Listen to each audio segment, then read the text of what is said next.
Robert Greene, the best-selling author of the book Mastery, once masterfully wrote, "In the future, the great division will be between those who have trained themselves to handle these complexities and those who are overwhelmed by them, those who can acquire skills and discipline their minds, and those who are irrevocably distracted by all of the media around them and who can never focus long enough to learn." My friends, the future is here. We now find ourselves in a world of perpetual distraction. There's digital distraction, there's protest distractions, there's COVID-19 distractions. But in this world of perpetual distraction, you and I must learn how to gain traction, how to get closer to the achievement of our goals and not further away from them. So on today's show, we teach you 9 proven super moves that you can use to grow your business now. Again, 9 super moves that you can use to begin growing your business today. So grab a pen and a pad and let's do this. Some shows don't need a celebrity narrator to introduce the show, but this show does. 2 men, 8 kids, co-created by 2 different women, 13 multi-million-dollar businesses.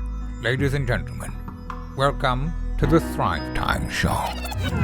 Now, 3, 2, 1, here we go! Started from the bottom, now we here. Started from the bottom, and we'll show you how to get here. Started from the bottom, now we here. Started from the bottom, now we here. Started from the bottom, now we here. Yes, yes, yes, and yes! Thrive Nation, it's a very special occasion. It is always profound when you are above the ground. Jason, congratulations, you're not dead. I'm not. How does it feel? Great. That's incredible. Yeah. Amidst this crazy time, the crazy times we live in, first it's just a epic wave of fear spreading from coast to coast that we might die of COVID-19. Huge predictions that turned out to not be correct, but the shutdown actually happened. The predictions were not, they did not come to pass, thankfully, but the actual business shutdowns did. Then we've got protests that somehow became riots. Now we've got divisiveness. And what we're going to do on today's show is we're going to shove all that aside and teach the listeners 9 game-changing super moves that they can use to grow their business now. Now, Jason, what I'm going to do is I'm going to tee up the super move. And when I tee up the super move, I want the listeners to write down the move. Got it. But then I want you to please explain to me why nobody wants to implement the move when you teach them the move. Ooh. Okay? Yeah, I And can then do that. Dr. Breck will explain to you, because Dr. Breck is not a business coach. He's a chiropractor. True. He will explain why the move has worked for him. Okay. All right? So I like I'm going to tee up the move. You tell me the pushback people give you. Yep. Breck will explain how the move's been working for him. And then Nathan with Complete Carpet will be here to pontificate and to add in some kind of John Madden-esque anecdotal data here. So here we go. The super move number 1. The group interview. The group interview. We all know people say it's tough to find people. Yes. People say in today's challenging job market, you can't find people. But yet last Thursday at 6 p.m. and every Thursday at 6 p.m. when I'm allowed to peaceably gather, I do a group interview. You do. And I've been doing it for 20 years. I've only skipped it like 3 times. Or no, I guess it was, I skipped it for those 2 months. I couldn't do the group interview. But outside of that, the only time I've ever seen it not happen. the only reason I had to stop it is because I wasn't allowed to by government officials to have more than 10 people in the same place. But I do the group interview every single Thursday at 6 p.m. True. And I do this because if I were to sit down with all of the candidates one-on-one and interview people one-on-one, Yeah. I would spend 40 hours of my time interviewing 40 people. Oh, I've seen those crowds. You'd be spending like an Elon Musk work week interviewing. How those many people show up at the group interviews sometimes on Thursday nights at 6 p.m.? The last one I was at, it was almost 70. But 70 people. I know after that, prior to the shutdown, there was somebody in the office who happened to be there when you did the group interview, and they said that you were pushing like 74, 75. Yeah, we had one group interview where all of the seats that we have available for the conference Right. were used by potential job candidates. So why do people push back, Jason, as it relates to the group interview? Why do they push back? When do they push back? What kind of feedback do you get when you try to teach a new client the concept of the group interview? Well, they push back almost immediately. So if they're a longtime listener of the show and they become a client, they've heard about it. Okay. And they've considered it, and they write it down, things to consider, things to potentially do. I'm not going to do it. And usually what I run into, like 95% of the time, that initial pushback comes from the fact that they've never been a part of a group interview, nor do they know anybody who's done it. So they hear about the success, And if they listen to the podcast, watch the testimonials, have come to a conference, they'll meet somebody like a Breck or a Nathan, and they'll have real life examples of somebody who says, oh, it's not just the podcast audio. It's not ethereal. I'm a human being. I've done it and it works, but it's still not enough for them. So they need that proof because it's just so foreign. So walk me through the steps we need to take to do the group interview. And by the way, there's going to be bugs in the studio today. And I'm telling you, it's your civic duty to kill the bug if you see the bug. Man who catch fly with chopstick accomplish anything. But in the meantime, we have to kill the bugs. If you see a bug, you have to kill the bug. Kill the bug. It's not good enough just to dodge the bug. You have to be part of the solution. But tell me, what are the steps for the group interview? Well, the first thing is you have to commit to it. You can't just say you're going to do it. You need to put it in the schedule. Got it. Like you have for Thursdays at 6 p.m. That way you know exactly every single day. Oh, this hour on this day, that's group interview time. Commit to it. Schedule it. No excuses as long as it's in the schedule. But then you have to come up with a group. You have to have your job posting. So whatever position you're hiring for, you want to create a very attractive job posting. So when people see it, they're like, oh, I'm going to go work at, Dr. Breck's chiropractic office. This place seems awesome. So talk about your benefits, the culture, core values, stuff like that to get people in the door. You also, after that, need to have a group interview response email. So that way when people apply for the job, you can send them the same thing. Hey, this looks amazing. I'd love to interview you. I'm holding an interview at 6 p.m. on Thursday. Leave the address. A picture of the map would be helpful. Okay. Tell them what to bring. So your 3 are awesome. It's come prepared with questions, have a piece of paper or something to write on with a writing utensil, and dress to impress. So that way you kind of set the tone for everything. And then after that, you want to have some sort of follow-up system to schedule the people that you actually like from the group interview. All right, so step 1, you have to create a job post. Where do we post there, Jason? Where should we post? Where should we be posting if we want to find real candidates on the planet Earth? Well, 2 great options that are dirt cheap are Craigslist and Indeed. Craigslist and Indeed. Okay, great. So I post the job post. Then I create a pre-written response email. True. Then I conduct the actual interview. Yes. And in the interview, what kind of questions do people, how do we structure the actual group interview itself? So I'm paraphrasing, but it's the 3 C's. It's communication, compensation. I can't think of what the other C is. Communism? Communism, yes. Cuteness. But you basically want to be able to go into it and explain what you are hiring for. That way, anybody who does have questions, they can start to formulate those. You want to clearly define and describe what the pay scale is going to be, because that's going to be super enticing as far as trying to find your A and B players. But then you want to open the floor for questions. That way, every single person who's attending who is worth your time will ask you questions, and it's going to limit how much time you have to spend outside of that interview. So again, if I'm struggling right now to find good people, you're telling me all I have to do is do a job post every week. Yep. I post, I'm now hiring on Craigslist and on Indeed. Yep. Then step 2, I respond to all potential candidates with the same email, letting them know, hey, I'll be interviewing you this Thursday at 6. I look forward to seeing you. Yep. And then I conduct the interview. And in the interview, I answer questions from people. Any questions they have, I go over what people get paid, right? Yep. I go over the expectations. I go over the org chart. I answer any questions. Yep. The whole thing takes about an hour. I feel like somebody out there has some pushback about it. Dr. Breck, you've been doing the group interview. I have. What kind of questions did you have about the group interview going into it? Because the whole point is to help some of the listeners out there be able to find good people.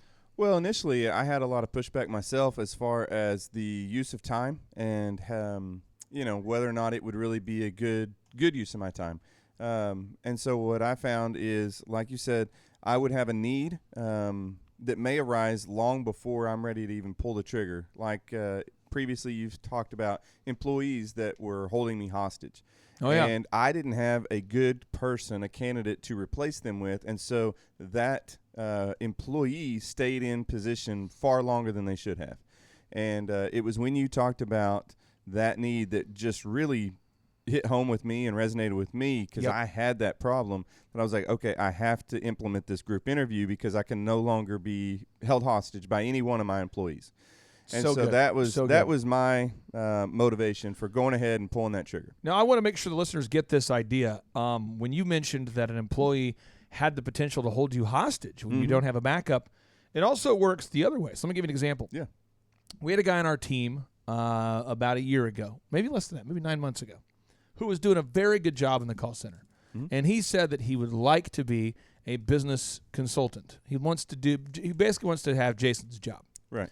Jason, why in our organization is it impossible for somebody to become a business consultant if we are fully booked out with clients? Why is it possible for somebody else to become a business consultant if we're already booked out?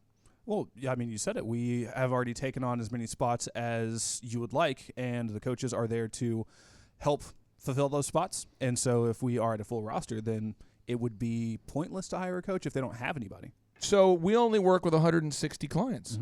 And someone would say, well, why don't you grow? Because I don't want to. So somebody said to me, he says, I'd like to be a consultant. I said, that's great, and I would love for you to be a consultant, but you can't be one here. He says, why? I said, because we already have a full roster of clients. We've got a couple of coaches that are already in the process of training. We've got one young lady who's having a baby soon, and maybe we're going to transition some clients there. But if you want to get promoted, I could refer you to Shaw Homes. That's a good opportunity for you. At our office, we work from 7 a.m. to 3 p.m. 4 days a week, which is a sweet gig. At Shaw Homes, the hours suck. I mean, you're working from like 11 to 7 because it turns out that soccer moms who want to buy houses, almost every house that Shaw Homes ever sells is to a woman, a mom, and they work in the evenings. Right. Or they work during the day and they want to go see houses during the evenings, which means that you have to work during the evenings if you want to sell a ShawHomes.com house. If you want to work for ShawHomes.com and you want to be a salesperson, you have to work at night. Makes sense. He says, well, I don't want to work at night. I said, okay. When do you want to work? He said, 7 to 3. I said, I don't know of a job like ours, but I can refer you to somebody I know. So I referred him to a client of ours, and he went over there. Yeah. But because we had the group interview, I filled in his slot. True. And it didn't stress me out. Not at I all. referred him. He went on to a new job. He wasn't held hostage. I wasn't held hostage. It was a free-flowing thing. At the group interview, the questions that get asked to me a lot, and this is what I try to go over at the group interview. I try to go over this. I tried to go over the expectations. What's it going to be like if you work here? 2, the compensation. How much will you get paid? And 3, communication. Like who's going to be your boss? Who's going to be above you? Who's going to hold you accountable? Who's going to be your leader? And I do it every Thursday. Every Thursday at 6. Yep. Nathan, did you have any initial pushback to the group interview, or what insight would you like to share with the listeners out there? Because I know somebody out there right now is having a hard time with this idea that you're going to interview all job candidates at the same time every week. Well, I just got off the phone with John Madden, and he says that the road to Easy Street goes through the sewer, which is actually what doing a group interview is kind of like, because you're going to go through the road. lot. Is this a real John Madden quote? It is. It says The road to Easy Street goes through the sewer. I don't understand that, and I need you to break it down for me. What does that mean? This means that to get to the guys that you really like, you're going to have to go through a bunch you don't. And so that's what the group interview really helps with. And I saw this that first year doing the group interview. Yeah. There was a lot of guys who walked through that door that the moment they crossed that door, I instantly knew deep down in my heart, deep down in my soul, they would never work for me and that they were not a good fit. And yet another guy walked in behind him and another guy walked in behind him, and I had 3 guys, and I went, oh, well, between the 3 brides of the ball here, that one's a better fit. And I could instantly see when comparing against other people, because sometimes you get that lonely island. Wait a second. You're doing, we're recording this at 6:17 in the morning, okay? Oh, yes. I've been up for about 3 hours. Oh, wow. And what you're doing is you're saying stuff that makes me go, what? So I have to have you said 3 brides at the ball? Is this another John Madden thing, or what does that mean? Oh, no, that's just, if you're out, it's the lonely island theory. If you only have one woman on the island, well, then she's the most beautiful woman in the world. But if you've got multiple, you can at least see what the options are. And I think that when you're doing a group interview, sometimes you do one-on-one, you pigeonhole in just with one person. You're like, oh, they kind of grow on you. Like, well, I guess I could make them work somehow. I want to make sure the listeners are understanding what's happening here. He just explained that the road to Easy Street is through the sewer. Go through the sewer. This is correct. In his universe, you go to a ball where there's 3 brides. Playing pigeonhole. And it's on an island. Yes. And it's on an island. Okay, yes. so. It's a lonely island. But I think I'm getting the idea. You're saying that you want to make sure you look at a lot of options. A lot of options. To make sure you. Oh, almost got one. Make sure you find the right fit. It's super important. It's super important that you look at a lot of candidates. Now, let me tell you some of the things I'm looking for because somebody needs to write these things down. Someone's saying, I don't know what to look for. How would I even know? What brides do you look for at the ball? His wife. What you're doing right now is you're taking me to the mental sewer, and I'm gasping for air, trying to figure Trying out to find this easy street. Right, on the island with the 3 brides who are at the ball. Okay, so I want to make sure the listeners get this. If somebody's not on time, They are not going to be an A player. so let's just make it really simple. Let's say, like last week was a good example. 10. Hey, by the way, this is an interesting theory, and if someone listening right now, do not get mad at me. Do not get mad at me. Do not. Like where this is Do going. not. Do not. No, because someone right now is going to get mad as soon as I say it, and it's not bad. It's not. It doesn't mean I have a prejudice if I say a pattern. But I'm going to tell you something. Since the COVID-19 panic has happened, okay, and we started doing the group interviews again, 90% of the people show up are people of all different races, all different ages. But guess one thing that 90% of the job candidates have in common. Jason, take a guess. Take a guess. Take a guess. Take a guess. Their Not- ethnicity? No. No. No. We have had white people, Asian people, black people. You got one? You kill Bug? I mean, I might have. Here, I'll let you borrow my chopsticks. You gotta kill. Yeah, you gotta kill one of the bugs. Yeah. I'm trying. Okay. No, but seriously, what do you think it is? They're with people who are black. They're white. They're Asian. They're they're all different skin colors. Right. But 90% of the people who are showing up to the group interview have one thing in common. Now, this used to not be the case. In fact, before COVID-19, this was not a thing at all. But what do they all have in common? They're dress sharp. That is true. That is true. That you know what? That is true. Very true. There's a lot more people. The people who do show up all dress sharp. That is very true. But still, you're not there. Does it have to do with what time they get there? Are they showing That's late. true too. Almost all of them are very early. They have the time to be early. Right. What else has changed? Because they're all there early now. They all dress sharp. I'm telling you, the only people that are applying for jobs right now Right.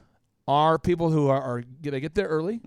They dress sharp. You're nailing it. There's one other thing. Man. And I hate that it's a pattern. And we've done so many now. I can point to it and go, whoa. I told I asked Andrew. I said, Andrew, do you notice something about these people who are showing up for the job interview?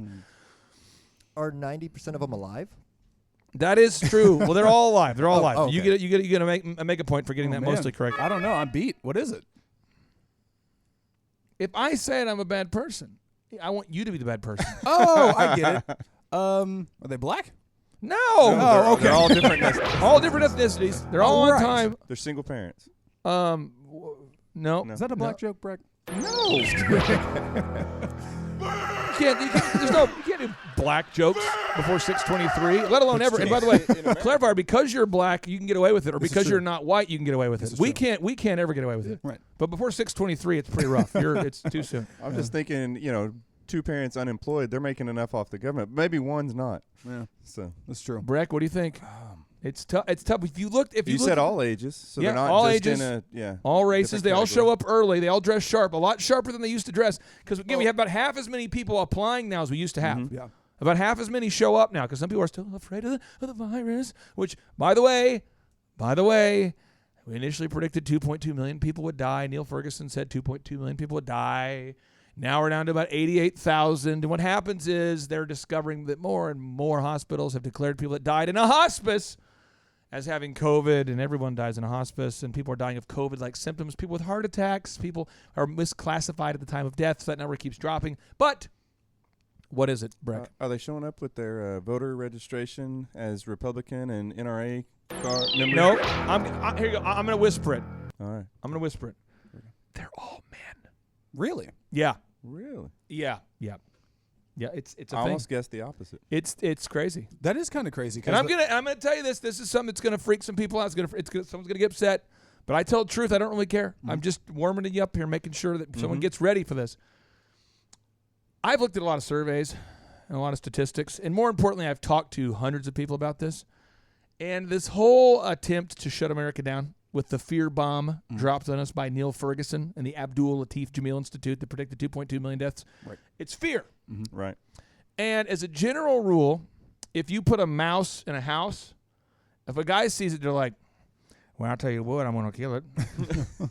Okay? There was a Right. bee yesterday. We were the kids out there. We're doing pull-up contests, Yep. you know, and there's a bee.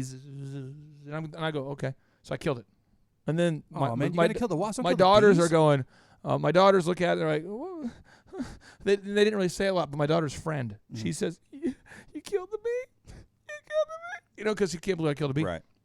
Women, as a general rule, are more easily scared.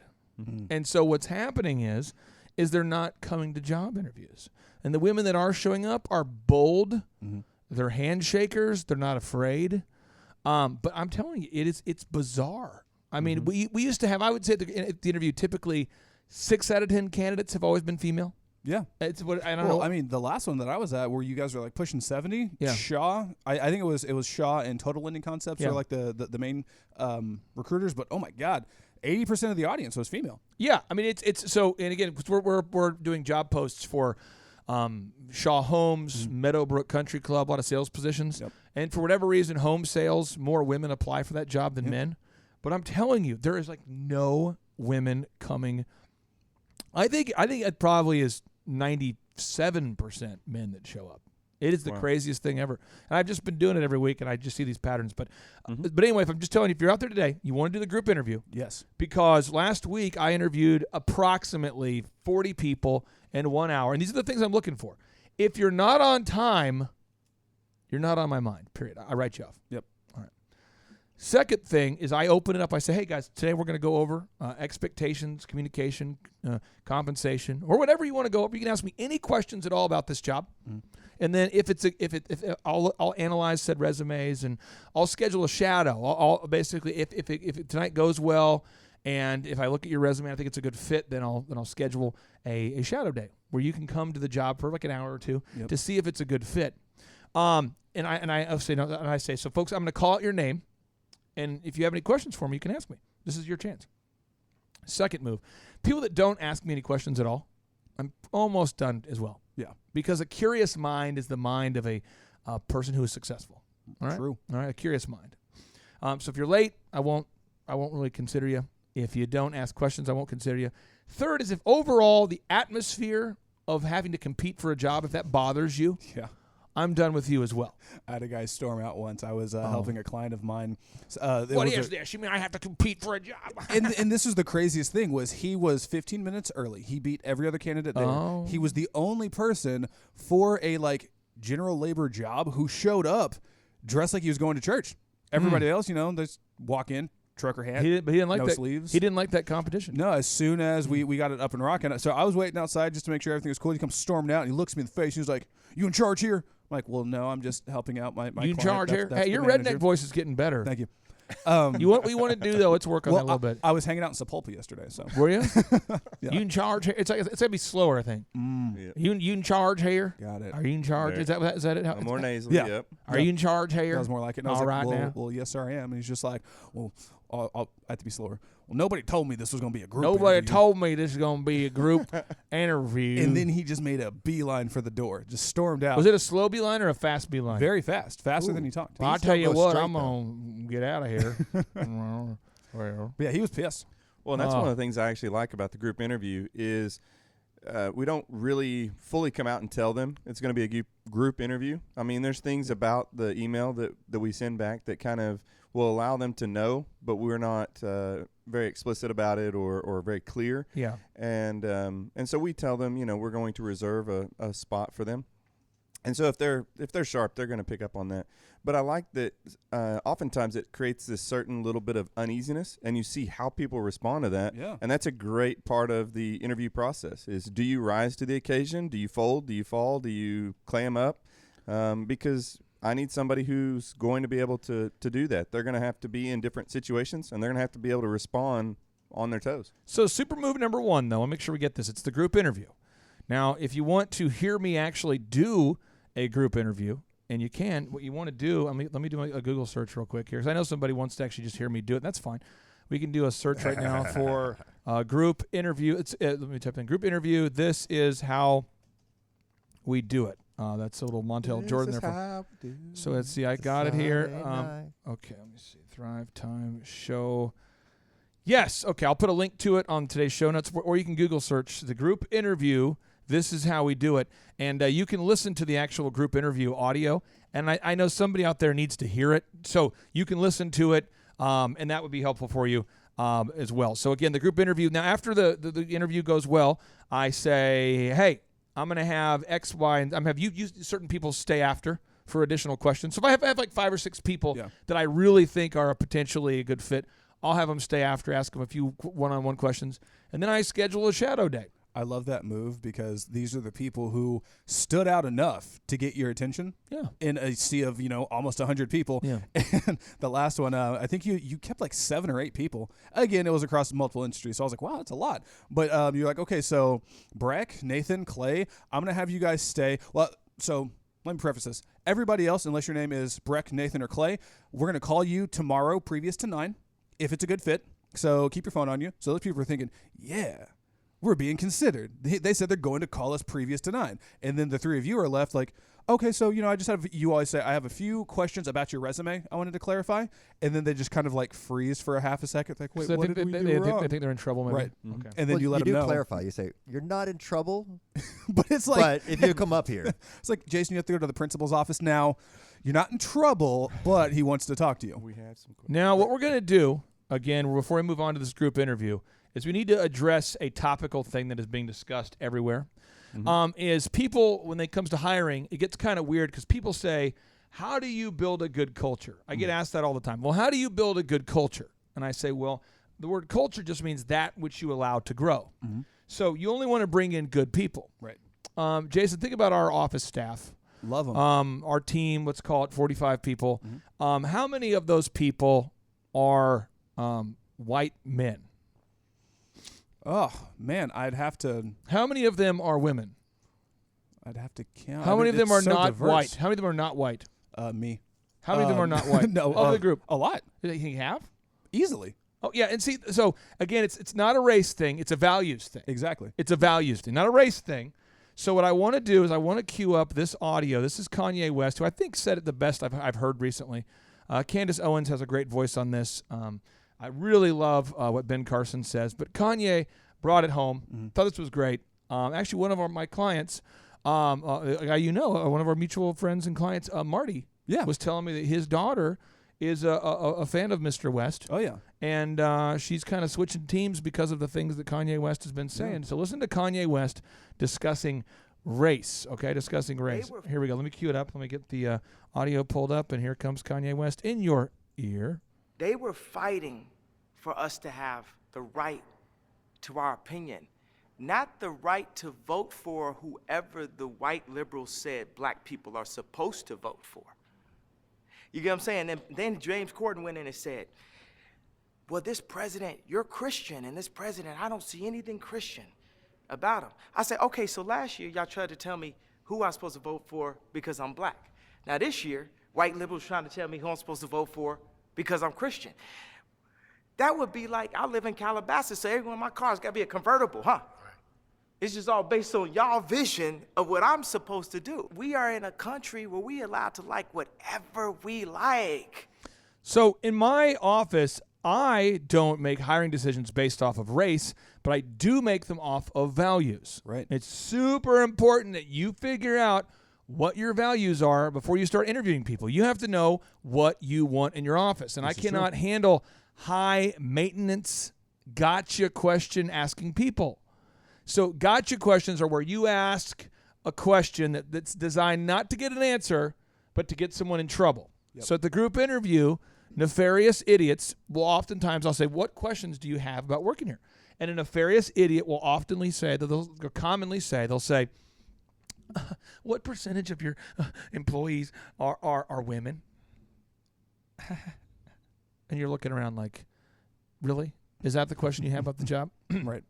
So I'll say, I honestly don't know, but I think it's more than half. And then you get a hand in the back. Yep. Well, how come y'all discriminate against men? Okay. That's the question. Yep. Do we have another question? And someone will say, now, what percentage of people do you have that work for you are from the gay, lesbian background? And you'll go, I don't know. I typically don't ask my clients about having sex. Do you want to talk about that? I don't ask my employees about having sex. Do you want to? I mean, do we want to talk about who we're having sex with? I mean, is that a question we have?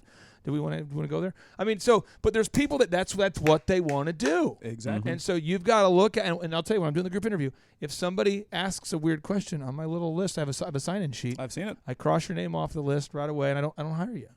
Okay, I don't hire you. So that's the move. Now, super move number 2, Google reviews. Google reviews. Super move number 2, online reviews. Now, man, I want the listeners to know this. It's so important the listeners know this. If the listeners do not know this, I have failed. Google was originally created by Larry and Sergey, and I believe it was originally created with good intentions. And maybe I'm wrong, but I believe they had good intentions. The story is, though, they downloaded the entire internet. They were college students going to Stanford. Their goal was to download the entire internet and to organize it into a way that the user could find the most relevant things. Mm-hmm. And we're not going to get into all the details in the show, but if the listeners want to get into all the details in a show, what you can do is you can go to thrivetimeshow.com/free-resources. You can go there right now, and you can download my book for free, Search Engine Domination. Mm-hmm. You can download the book, and then you go into Chapter 2, and you can learn everything that you need to learn by going to thrivetimeshow.com/free-resources. But, Jason, there are 4 variables that rank people on the Google searches, and let's see if I'm a good teacher. If you don't get it correct, I'm a bad teacher because there are no bad students in my world. Here we go. What are the 4? About these 4 what variables. Are the 4 variables that impact your rank in Google search results? So the first one is canonical compliance. When you meet all the web-based compliances that Google has set forth to make your site rankable. Now, did you say canonical? Canonical compliance. I ate a canonical. Mm-hmm. Like the canon of the maybe Bible, the canon, the original rules, canonical compliance. You're following all the rules. Right. And again, just go to thrivetimeshow.com/free-resources to get it. I got that. That's the first one. Got it. Okay, yep. you get to make a point. Sweet. Second is your mobile compliance. Does your site follow the canonical compliance rated for mobile devices? Mobile compliance? You're talking about phones? Talking about Mobile, Alabama. Yeah, phones. Okay. The third? The third is having the most original HTML content or having the most words related to your specific industry or keyword. The most original hypertext markup language content. For the folks scoring at home, the most words on your website. And you have to weave in the keyword 6 times per 1,000. We're really going to be teaching it in great detail at this weekend's workshop. We're going to be teaching. I'm not sure when the show's going to come out, but June 19th and 20th at the workshop, or any workshop you go to in the future. We really do a lot of hands-on now teaching that. Mm-hmm. Okay, and then the 4th variable is what? Having the most Google reviews. The most Google reviews. So what we're going to do is we're going to do a search right now in Google for a service. Are you ready for this? We're going to do a search right now for Joplin gyms. All right. So, Dr. Breck, we're thinking about going to Joplin, Missouri. Mm-hmm. You're a fitness guy. You're looking for a gym to work out at. Road trip. Co-Law Fitness has 5,093 reviews. 24 Elite 24-hour gym has 62 reviews. Planet Fitness has 309 reviews. So, Co-Law Fitness has 5,000 reviews. Their next closest competitor has 309. Co-Law has a 4.9. Planet has a 4.6. But you see, Co-Law is top. True. And on the search engines, they come up. Their website comes up top. Their video reviews come up top. Getting those reviews, Breck, how important is it to get those reviews? Well, I was actually able to refer a patient earlier this week to Tip Top Canine. Oh, wow. When she said something about getting a puppy and wanting to do dog training, I said, hey, I know someone, you should check them out. And I was able to pull it up, and, they were top of Google. Yep. They had like 723 reviews, if I'm not mistaken. Yep. And the next person in the rank had like 24, and the following was, 15. I'm going to do a search right now for Tulsa dog training. They like dominated, 5 times over their next closest competition as far as reviews. And so, she just saw that and said, well, I'm going to go check out some of these reviews, but clearly they have a lot of people who like their services. This sounds like a good fit. It's the move. Tip Top Canine dominating the results in Tulsa, Oklahoma. When you type in Tulsa dog training, there they are. But you got to get those reviews. And the problem about getting reviews is that most people who have a sound mind, now I'm not saying everybody, but most people, when they go out to dinner and they have a great meal, the last thing they're thinking about is, oh, now that I've had a good meal, I should now leave a review. Yep, It's true. A lot of people I know leave their phone at home when they go out to dinner, as they probably should. A lot of people I know, when they have a good meal, they don't go celebrate it online with 14 people. A lot of people I know don't hit the share button when they have a great meal. But the trolls are in control of the internet. The trolls are in control. The trolls, there's trollish people. right. And trolls are always the most vocal people on the internet as a percentage. If you just look at them, it's like a guy who like is a weak man Yeah. is always bold on the computer. Behind the screen. Yeah. A lady who's a weak woman is very smart and witty online. In my life, my internet troll is Carol. Oh, Carol. She loves to attack me online. That's cool, Carol. I appreciate your communist worldviews, and may you not script my country, Carol. This song goes out to you, Carol. And Roger. There's a guy named Roger. Roger and Carol. May they stay off my Facebook feed. But anyway, this is the reality though. Mm-hmm. So if you don't ask for reviews, You have not. if you don't because ask, not. Breck, if you don't ask for objective Google reviews, what's going to happen to your chiropractic business, drbreck.com? Well, you don't get reviews. No. First of all, so yeah, for the longest time, we just tried to, or didn't try. We allowed our website to get Through entropy. natural Just reviews, let it just drift organically around. grow. Oh, okay. And I think we got, when we started with Thrive Time coaching, I think we had like 32 reviews, and now we have over 300. And that's just because we asked. And it's just one of those. If we've done a good service for you, we would love for you to leave us a review. And people are happy to do so when they're jogged to do, when you kind of walk them through the steps or just simply asking.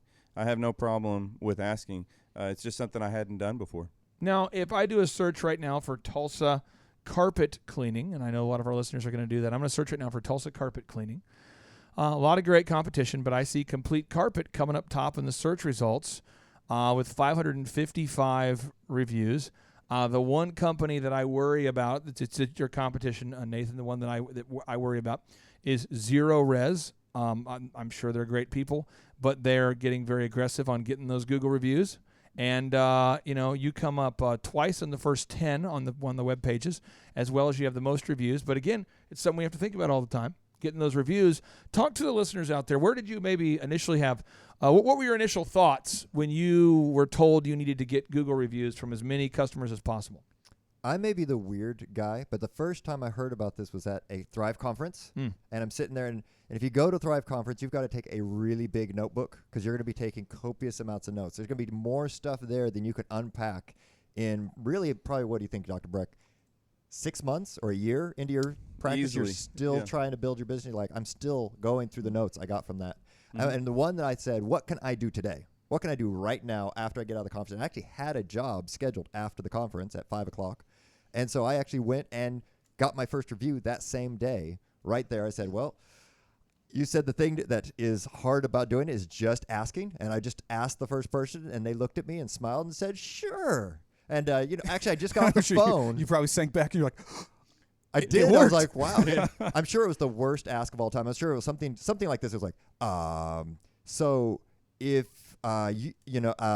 if you liked your experience, have you ever done a Google review? And you look at me like, son, are you asking me to do a Google review? Yes, that's exactly what it is. And John Madden, I actually just got off the phone with him a second ago, and he said, don't worry about the horse being blind. You just need to load the wagon. Don't worry about the horse being blind. You just have to load the wagon. With the three brides. You just got to load the wagon. We'll take you to the island. So see, what I got from that when he was telling me that was that Blind just horses do swim. it. You just got to do Wait a minute. Read the quote again, please. We got to get this down. Read the quote, please. Don't worry about the horse being blind. You just have to load the wagon. What? I feel like he This is means why we well. love John Madden. Like philosophically, This is you could good. break it down. I Like, don't know why you're laughing. It's such a good quote. It's What, such a, what the you crap just- does that mean? like we don't have to worry about training all the specialty into it. The horse just needs to pull the wagon. If you want to drive into a ravine, load a blind horse's wagon. He's just supposed to move the wagon, right? I mean, come on, guys. He's obviously, this is a great quote. I don't know why. There's a screen. Why You is it draw an loud? X. You do a line. Yeah. That's where we Read, miss John Madden. read the quote again, please. Okay. Look, you guys, you understand. You don't have to worry about that horse being blind. You just have to load the wagon. Okay. All right. Well, so to context of your reviews, a lot of times we're afraid of getting the review because we're afraid of getting no. But if you ask everyone, you've done first, number one, do a good job.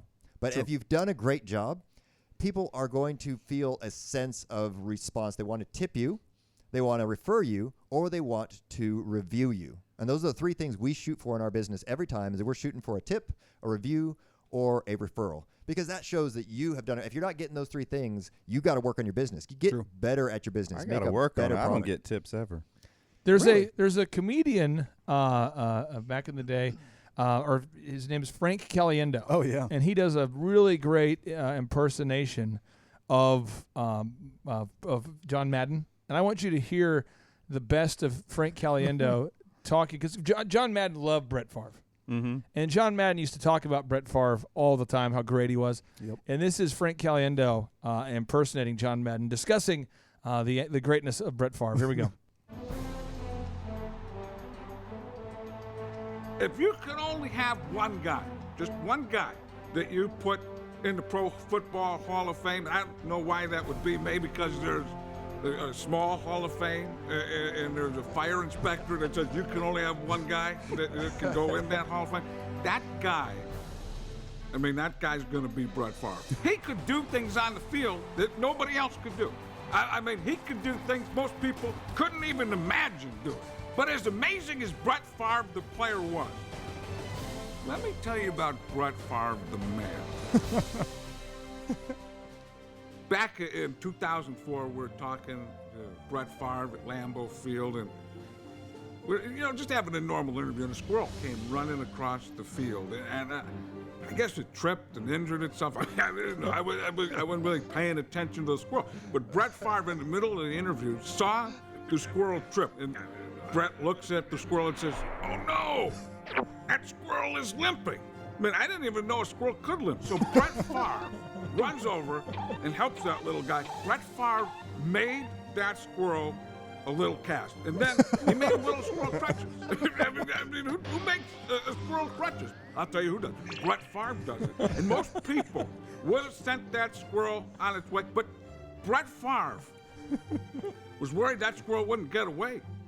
Maybe he was being chased by a predator or a bigger squirrel that wanted whatever that squirrel had gathered. So Brett Favre taught that squirrel karate. And I said to Brett, I didn't know you knew karate. And that's when Brett Favre said to me, I didn't know karate. I taught it to myself when I saw that squirrel trip. That tells you something right there. Any man who could learn karate that fast, then teach it to a squirrel he just met,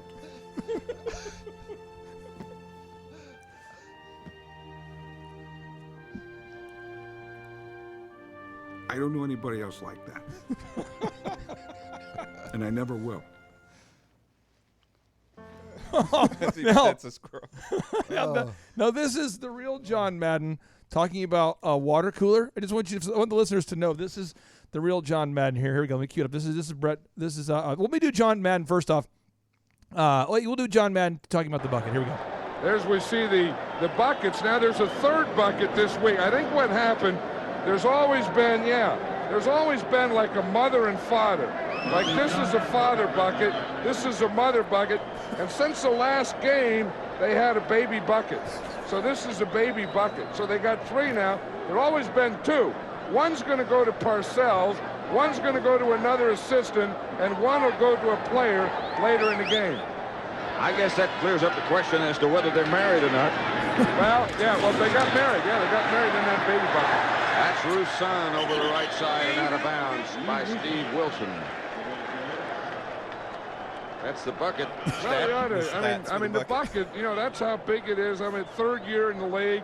And then you ask questions like, is it married? Yeah, bucket's married. Bucket, you got a family bucket? Yep, got a baby bucket. And this is Brett Favre. This is John Madden discussing one of his favorite players, Nate Newton. Time Nate puts that 330 pounds on you, you're going to go backwards. He loved the fact that Nate Newton was a fat guy. I mean, just get behind Nate. I mean, he just blots out half the field. Yeah. He loved the fact that by the middle of the first quarter, he had a big sweat stain going down the back of his rear end. Watch Big Nate right there. Boom. Where Nate just took his guy and just boom, just put him right on the ground. They go, Nate. You see Nate Newton? Here's Big Nate right here. John Madden's to blame.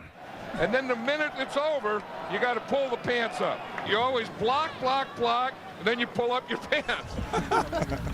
Yeah, that is John Madden right there. That's my problem right there. I forgot the second part. I block, but can you read that quote one more time? There, some of our listeners didn't know who John Madden was. Context. Please read the quote one more time. Well, see, you don't have to worry about the horse being blind. You just have to load the wagon.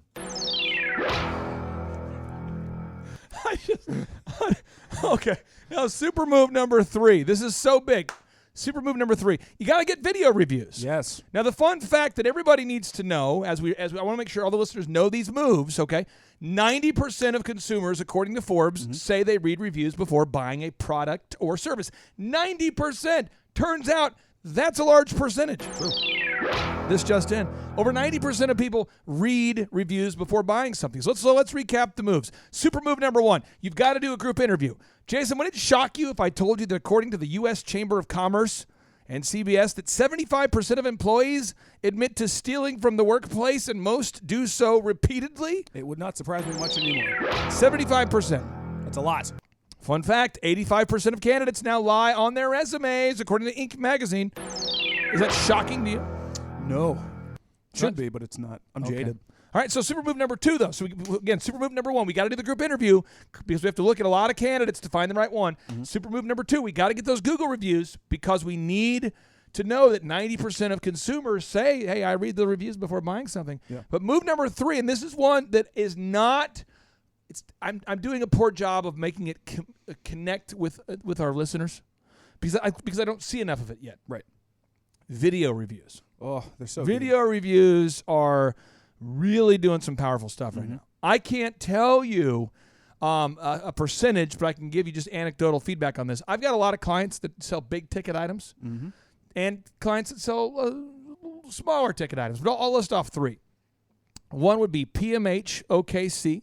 It's a Perfect My Home. It's a company that does outdoor pergolas. They do fire pits, kitchens, outdoor kitchens, hot tubs, that kind of thing, pools. They're based in Oklahoma City, and they have a location in Tulsa. Then I think of, and they're saying people are calling them ready to buy because they've watched the video reviews.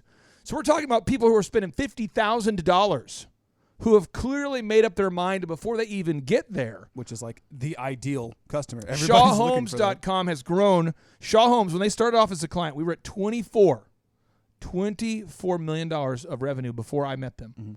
We passed over 80 million last year, over 82 million last year. Not a bad We are on pace this year, even despite the COVID craziness, to be over 125 million this year. Ooh, that's beautiful. Big stuff. People are coming in, though, saying, I've already watched the reviews. They'll even say, they say these words, you don't need to sell me. I've already done my research. Bam. Complete carpet. You have record online bookings, do you not? Yes, I was about to mention that. Just to quote one more John Madden one here, says the only yardstick for success our society has is being a champion. No one remembers anything else. So this is a stat we actually held 1 year ago. We put our video reviews on because you told us, hey, this is what you need to do. And as our coach, we said, okay, let's do it. And previous to that, we were booking about 20% of all of our jobs for the previous 2 years. 2 years of data here. We had booked 20%. And in the last 12 months, since we added video reviews, only real major change we've done, We're booking 30% of all of our jobs online. Now, Went let up me- now let me- 10%. now That's let me tell you this. 50% increase. Breck, before you leave, I've Mhm. got a daughter that might need a back adjustment today. All right. My daughter is 15. She's Mhm. having some back issues, scoliosis stuff. And we as a family, when we think of chiropractor, who do we recommend? There are a lot of good people in Tulsa. There's a lot of good chiropractors in Tulsa. Okay, there is. Mhm. I'm actually friends with the guy who's a chiropractor who probably is listening to this right now, and he says, "Why do you hateth me? Why do you hateth me?" I don't hateth him. I've been around him less. I know him less. I spend less time with him. So I can't recommend 17 people on the show. Right. But the chiropractor that I recommend, without reservation, is Dr. Breck, drbreck.com. I recommend him. So last night my daughter says my back's hurting. So my wife says, well, what's called Dr. Breck? It is the repeated exposure to branding that sears the image, the name that's in your brain. Right. Sears it in your brain. It's called a neural pathway. Somebody out there says, neural pathway? What's a neural pathway? Neural pathway, I'll get the definition. A neural pathway is the connection formed by axons that project from neurons to make synapses onto neurons in another location to enable a signal to be sent from one region of the nervous system to another. The point is, if you do something repeatedly, it creates a connection. Stronger connection. Yeah. Stronger connection. That's how, like, if you've got practiced throwing a football a lot, it's just easier to do it. If you practice shooting guns a lot, it's easier to do it. If you practice riding a bike a lot, it's easier to do it. So branding those, you want it to be, when people think of chiropractic care, you want them to think of Dr. Breck. So it is not going to be achieved if we have a new marketing strategy every day. Sure. So that's why if you're a coaching client, you're going to hear me hammer, get video reviews, add images to your map, add search engine content, and get more reviews. I call this system VISM. Okay, it's the number one way for digital dominance, digital marketing dominance. Get those video reviews, add those images to the site, add that search engine content, get more reviews. But again, video reviews are powerful because what if we had my wife on video saying how much she loved Dr. Breck's care, service, treatment? Why is that so powerful, Dr. Breck? When if you get a video review, why is that a powerful move? Well, you're getting to see it firsthand from the patient themselves, from the customer themselves. And so, yeah, we used to not get anybody coming in and telling us that they had already predetermined that we were their chiropractor. We felt the need to somewhat convince them that we were the right fit, the right place. But since working with you guys, now they come in, and the first time I'm meeting them, they already feel like they know me because they've seen my videos where I'm talking, but they've also are sharing feedback like, your patients love you. I've read your reviews. I've seen your videos. And obviously you're doing a good job for all these people, and I know you're going to do a good job for me. And so they've already convinced themselves. And we just get to get down to business and focus on what's most important. This is so important for somebody out there to act upon these things. Vision without execution is hallucination, according to Thomas Edison. Somebody out there is hearing get video reviews, but they're focused on something else. So one of the things that's challenging right now is we live in a world where there's a lot of stuff going on that could be a distraction. Sure. And I'm going to tell you some stuff that it's powerful. We need to be aware of it. But we also have to be a person of action and traction. So we got this big discussion going on about racism everywhere. Now, if you're not careful as an entrepreneur, you could spend your whole day talking about, you have time freedom to do that if you're self-employed. True. To spend your whole day talking about racism and none of your time actually working. You have to do both at the same time. You have to be an activist for freedom, for your constitutional rights, but you also have to see patients. You also have to clean carpets. You have to do both.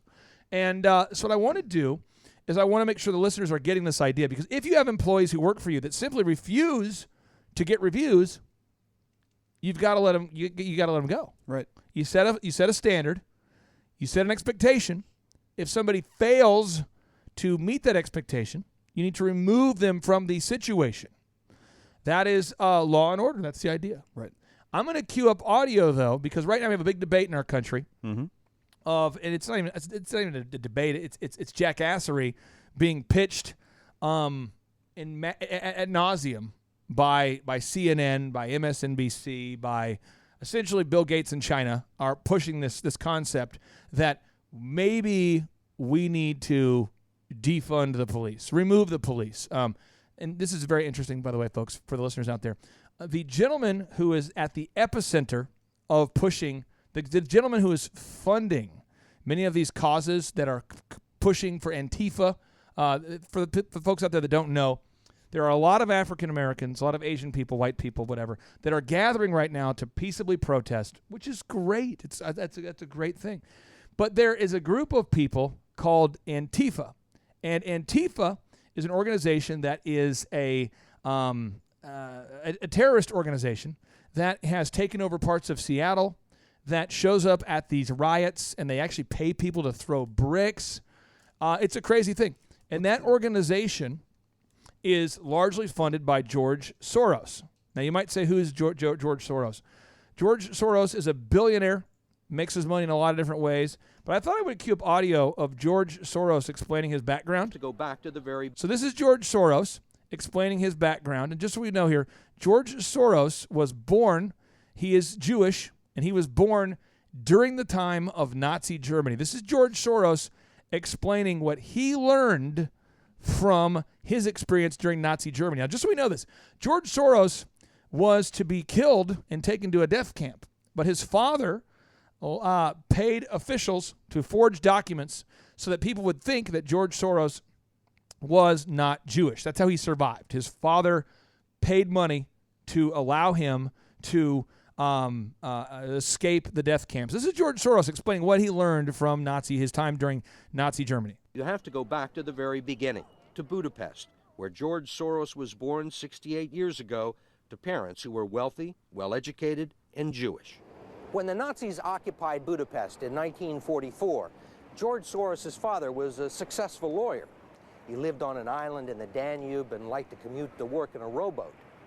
But knowing there were problems ahead for the Jews, he decided to split his family up. He bought them forged papers, and he bribed a government official to take 14-year-old George Soros in and swear that he was his Christian godson. But survival carried a heavy price tag. While hundreds of thousands of Hungarian Jews were being shipped off to the death camps, George Soros accompanied his phony godfather on his appointed rounds, confiscating property from the Jews. These are pictures from 1944 of what happened to George Soros's friends and neighbors. You're a Hungarian Jew who escaped the Holocaust by posing as a Christian. Right. And you watched lots of people get shipped off to the death camps. Right. I was 14 years old. And I would say that that's when my character was made. In what way?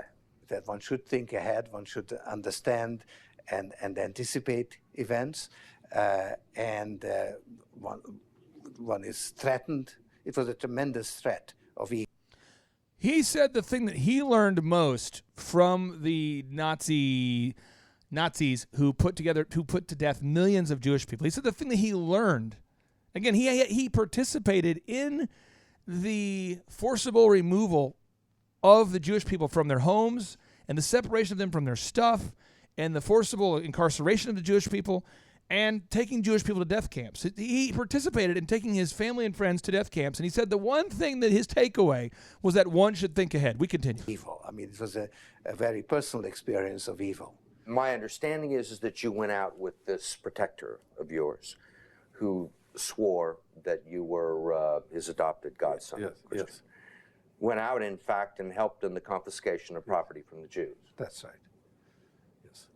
I mean, that sounds like an experience that would send lots of people to the psychiatric couch for many, many years. Was it difficult? Not at all. Not at all. He's smiling. Maybe as a child you don't see the connection, but it created no problem at all. No feeling of guilt. No. For example, that I'm Jewish, And here I am watching these people go. I could just as easily be there. I should be there. None of that. Well, of course, I could be on the other side, or I could be the one from whom the thing is being taken away. But there was no sense that I shouldn't be there, because that was, well, actually, funny way. Funny. It's just like in markets, that if I weren't there, of course I wasn't doing it, but somebody else would be taking it away anyhow. You know? Unbelievable. So, again, that's the guy funding Antifa that currently has occupied portions of Seattle. That's what's going on. That's what's happening. Okay, I'm going to play one more audio clip because all the listeners need to be aware of this. We have to know what's going on. This is Sheriff David Clark. 4 years ago, when President Trump was up for election, Don Lemon, by the way, Don Lemon says, you know what, I'm going to interview Sheriff Clark. Sheriff Clark is a black man.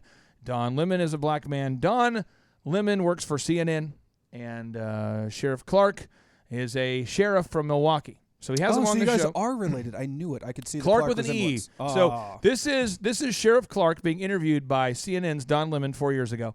And this is just listen to this conversation. Here we go. 3 officers dead, 3 wounded in Baton Rouge. A really tough day for Baton Rouge and for the country, really. Here to talk about how to keep our police safe is Sheriff David Clark of Milwaukee County, Wisconsin. He is going to be speaking at the Republican convention tomorrow night. Sheriff, thank you very much for that horrific day. I spoke to the heads of the sheriff department, the police department, and the state police down there, and they told us how their hearts were reeling. Their message is peace and coming together in the country. What's your message? You don't believe that for 1 minute, do you? That their message is? Yeah. That's what they said to me. Okay. Yeah, I believe them. Any protests over the deaths of these cops today in Baton Rouge? I don't know that. I don't know that. Any riots or protests over the police officers in Dallas, Texas? What are you asking? It's a pretty simple question. I asked you what's your message to the people. Their message is one of peace. What is your message? My message has been clear from day one 2 years ago. This anti-cop sentiment from this hateful ideology called Black Lives Matter has fueled this rage against the American police officer. I predicted this 2 years ago. So what I want to know, okay, Sheriff. Do I want to know? With all due respect, do you know that this was because of that? Do we yes, know I that do. As a law enforcement officer, I've been watching this for 2 years. I predicted this. This anti-police rhetoric sweeping the country has turned out some hateful things inside of people that are now playing themselves out on the American police officer.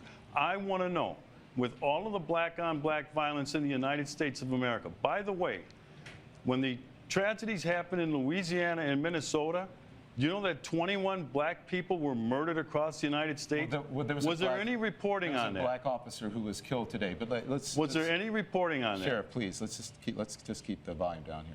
So I understand, and listen, I'm looking at 3 dead cops this week, Sheriff, and I'm looking at 5 last year. You trying to tell me to keep it down? If you'll just please, we can keep it civil. So, because the message to people at home, I'm sure you want, is one of civility. I wish, Don, I wish you had that message of civility to have a conversation toward this hateful ideology, these purveyors of hate. You don't know what my message is. That's what I want to say to you is, these people preach vile and virtue in the name of hate. And we'll be right back. All I want to do is have a conversation. I can't have a conversation with you if we're both talking at the same time. What it sounds like to me is that you're accusing me of violence and supporting something, a narrative that I'm not necessarily in support of. And if that's what you're accusing me of violence, then you can leave. That's not true. I don't support violence of any type against police officers, against anyone. So if you're accusing me of that, then you're welcome to leave. But if you want to have a conversation, I am more than willing to welcome a conversation with you. I don't disagree with you about there is a narrative across the country that could be harming police officers. But we don't know right now, as someone who's in law enforcement, if that was the actual cause of it. Go ahead. Let me ask you this. Do we know that generally the American law enforcement officers are racist? Do we know this? Go on. I ask a question. Do I know American general law enforcement are Yeah. racist? I don't think anyone is accusing. If you're insinuating that people are accusing or saying that law enforcement across this country as a whole are racist, then your assumption is wrong. First of all, this whole anti-police rhetoric is based on a lie. There is no data, and you know this. There is no data, there is no research that proves any of that nonsense. None. Even you'd have to be more specific about what data and what nonsense you're talking about. that law enforcement officers treat black males different than white males in policing in these urban There centers. is data that supports. There is not data. No. The president spoke about it. Cedric Alexander, The who is a law president has enforcement been officer, lying about it. He said it again the other day when he said black males are 2 times more likely to be shot by a law enforcement officer than white males. Don, that is a lie. That is not a lie. It is a lie. Yes, Show me. The research. Show me. The research Show that it to me then. we have from the Washington Post.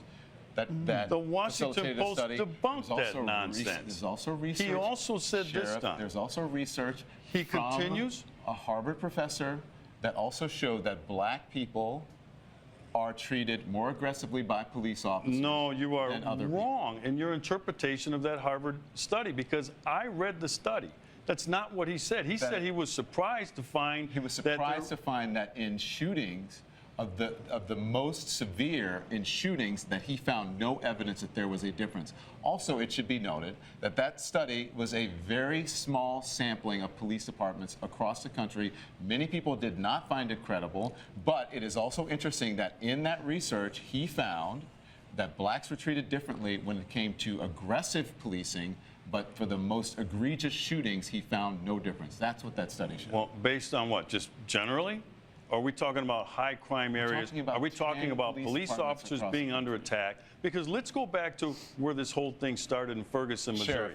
The lie was hands up, don't shoot. Lumping a whole bunch of things into one. If we can do one specific That's thing where and this stick to whole it, phony movement we'll get to started. it. It started out as hands Now, up. if you notice, the sheriff is not losing his temper. No. He's speaking articulately about a situation. He's sharing facts. And every time he tries to share facts, what happens? Sir, I'm trying to have a conversation with you. Could you keep it down? Yeah, if you're going to raise your voice, if you are saying I'm coming from that point of view, Well, you can leave. And one of the things I found funny is the anchor, I believe his name is Lemon. Don. Yeah, Don Lemon. So he brings up the study, and then he discredits the study when the study's being used against him. Now, most people didn't find this credible. However, what he did say, Right. sir, what he did say. This study was Now found uncredible. Now this but is I cited it. This is a white guy who works for Antifa, okay? And he's sharing with you and me about the riot game and how it can be a lucrative industry. So let me hit play here. This is him explaining. Hey, so at one point, a woman sort of facetiously asked if there were any paid protesters in the house. And of course, everybody shouted no and groaned. But you stood up and indicated that you are a paid protester. What did you mean by that? Well, I meant, like we all get paid to be, No, I don't know. Please explain. Well, it's a difficult thing to explain, but basically, anytime that you're given the opportunity to protest and somebody will pay you to do it, that's like twice as good as just doing it on your own time. So you weren't kidding around. You actually meant that you have been paid at some point to protest? Yeah, like I. How can I get in on that? Yeah. Okay. So you go to like GeorgeSoros.com, and you just sign up right there. You put your name in, you put your email address, and there's an empty box there where you say. That's the kind of jackassery I'm talking about. So you see more and more people. No IQ on that guy. And they're coming out openly saying they're only breaking stuff because they get paid to do so. So why am I mentioning this on a business show? Because it is, you as an entrepreneur and we don't operate in a bubble. So we've got to focus on these super moves, right, of group interviews. We got to focus on getting Google reviews, move number 2. We got to focus on video reviews. By the way, we have anarchy going on maybe in your city. We have a lot of listeners in Washington State. We have listeners in Pennsylvania where, by the way, they can't open their businesses. I get it. I'm with you there. I get it. That's why I can't be silent on this. We all have to chip in, share our part. There's a huge Trump rally going to be on Saturday night. It will be at the Bank of Oklahoma Center. I shall be there. Over 300,000 people have registered to attend this thing. However, it's very interesting. As soon as we decide that we're going to have a Trump rally in the city of Tulsa, the Tulsa World comes out and says that we have see if you can guess here, Breck, a record number of what? New COVID-19 cases. A record number of COVID-19 cases. Yep. And Jason, did you hear about Whirlpool already? Yeah, I did. So I saw an article yesterday. Google had suggested it to me, but I didn't get through the whole thing. Google suggested it to you. Mm-hmm. Can you? Which is funny. So it's like they almost knew we were going to have this conversation. Can you educate they didn't me as tell to? me how many cases. So- they just said that they were having to shut down. Mm-hmm. So the Could be Whirlpool two. plant, in Tulsa, they now are shut down because of COVID-19 cases. Not deaths, but cases. Mm-hmm. And they contact tracers now running around the city, finding anybody who is married to somebody who works there, who knows somebody who works there, anybody who's connected in any way to someone who works there, and making them stay home as well. This is why we have to speak up. Breck, if we don't speak up now, what We won't have a chance later. There it is. I mean, they're taking one right after another. So again, we got to focus on actionable things we can do now. But you got two jobs now if you're a listener. One is you've got to get out there and share the truth. Share the truth. But two, in addition to sharing the truth, you got to run that business. And you got to do both. You can't just do political activism and let your business go to crap. And you can't just do business and put your head in the sand and act as though you are living in an alternate universe where this isn't happening. I hate the fact that this is all a bad dream we wish we could wake up from. I hate that the dream turned into a nightmare and the nightmare is reality. I hate that. But that's what we're living in right now. Yep. So we've got to share the truth. Now, amidst when you get emotional, it's hard sometimes to think logically. When we're emotional, it's hard to sometimes calm down and do what we have to do. But we've got to calm down. We've got to focus on what we need to do. So super move number 4, lead tracking. We've got to track our leads. Jason, all your great clients track their leads. Every single one of them that wins, they track their leads. Mm-hmm. People that struggle, that never gain traction, don't like to track. Nope. Talk to me about this. Why is it important to track sales numbers, your total gross sales? Yeah. Why is it important to track how much money's owed to you? Why is it important to track the number of Google reviews you have? Why is it important to track how many articles are on your site? Why is it important to track what matters? Well, for a myriad of reasons. So one of my favorite quotes ever was when you had Tillman Fertitta on. Yep. He gave you it was like the rough version of his new book that was coming out. I can't think of the title, but there's this great chapter on sales. And typically, with most business books, a chapter on sales is like biblical in proportions of thickness. His is like 3 sentences. And all it says is, if you're a business owner, you have to know the numbers, and you have to know the numbers cold. He knows his business so well to a point that if you were to ask him at any given time, he could tell you down to a decimal where his numbers are. Why? Because he's a billionaire, and he wants to know where his billions are coming from and going. So as a business owner, you want to make sure that you know how much money is owed to you, because in a time like this, when you're uncertain of, what new business you can do, it'd be really nice to collect on the stuff that, is still sitting there from a year ago or so, money for services and time that you have provided to somebody else. It's good to know the sales, but it's better to know the profit. You have to know how much you're taking home every single week so you can start to make that profit account, because that's where a lot of people get lost. They look at their sales, and if you're in, let's say, the construction business, $250,000 a week for that is going to be great because they're high-ticket items, but you're not going to see a lot of that money for the long term, so it's nice to know what you're getting as it comes in that you actually get to take home. Tracking your ad numbers, making sure you know if you're spending money on an ad campaign or multiple ad campaigns, what's generating the most buzz.